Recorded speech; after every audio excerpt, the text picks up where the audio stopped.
why men should never let a woman split the bill on the first date, and what it really means when she offers.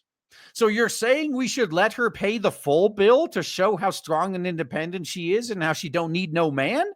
Straya's dating landscape has changed dramatically in the last decade, but one act continues to spark fierce debate among single men and women's. Who should pay on the first date? The one that's desperate. I mean, let's just put it that way. Let's be honest. The one who needs the other person more than the other person needs them. How about that? Perth-based relationship expert Luann Ward has weighed in with a take that has gone viral, claiming the answer has nothing to do with money and everything to do with psychology, attraction, how men and women read the early signals. Luann argued that many men misinterpret a woman's offer to split and end up sabotaging attraction without even realizing it. No, I think it's more of a matter of getting a read on the woman ahead of time. Like, if you are able to find one of the rare traditional women's that are still around, it at that point, it's perfectly fine. Like, if you can find a traditional woman, then be a traditional man for her. If it's a feminist, though, then no. Like, you don't get a traditional man unless you're a traditional woman. If you're strong and independent and don't need no man, then you don't need no man to pay for you. Now, some men take what is offered simply because it was offered, she said. When she offers to split the bill, she's showing you that she's not here to take. She's fair, independent, and brings value too. Oh, man, this is ironic. And yet, when you actually take her up on it, it turns out that that's not what she was actually doing. Okay? That's actually a pretty nice cell phone there. But that moment, the brief pause before the bill is paid, is not about the $30 cocktails or the tapas plate. According to Luann, it's a micro test of character, confidence, and investment. So it's yet another shit test, basically. What you do next reveals everything about how you see women's yourself and everything you're really worth, she said. So pretty much, if this is what gets her to turned off of you, you just dodged a bullet. If a man accepts the offer, Luann claims many women read into it instantly. If you accept, she reads it as a reluctance to invest when the cost is low. When you reach for the bill on the first few dates, you're not proving you have money. You're proving she's worth the gesture.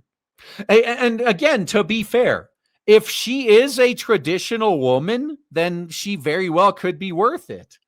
But if she won't shut up about how independent she is, prove it. You shouldn't have a problem with being independent near me then. Like, why the hell do I have to support you if you're strong and independent? Now, Luann added that a woman's offer to go halfsies isn't an invitation to save a few dollars. It's a social cue. Yeah, they're testing exactly how much you really believe in feminism. You wouldn't want to disappoint her, would you? Yeah, show her how feminist you are. She's not thinking about the money. She's thinking about investment behavior. Women's carry more emotional risk in dating and relationships, full stop. So they're highly tuned to these tiny moments as early data.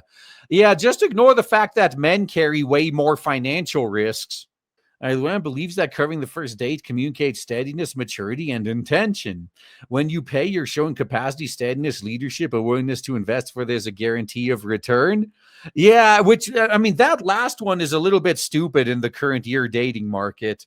Why would you dump money on something when there's no guarantee of return? Signals provider protector instinct. It's attractive because it's hardwired in her DNA. I mean, that's true, I guess, but I think she mentioned earlier, it's signifying that you're worth it. Yeah, worth the gesture. But what if you find out during the date that the woman is not worth the gesture? This is intentional. And when a man lets the women's pay, the interpretation tends to be brutal. When you let her pay, she doesn't think, what a modern guy. She thinks he's stingy, broke, has no clue about women's, all of which are anti-seductive. So are you admitting that feminists are self-destructive? Because that's what this tells me. Like, okay, so when they encounter a guy that shares their feminist beliefs, their vaginas immediately dry up. What does that say? What signal does that send? Psychologists call this concept costly signaling, proving you see potential worth investing in. She doesn't need you to pay. She only cares that you would. Now, that is like a bunch of, that is some whammons crap that kind of pisses me off. That's just like, oh, it's not what you said. It's how you said it. You didn't have to say it that way. Like, oh, come on. And that's why I'm staying single, because I would rather not have all that extra drama constantly being manufactured just because you like to fight. Oh, but Luan also warned whammons against expecting men to automatically foot the bill. Most men appreciate the offer so they can say no.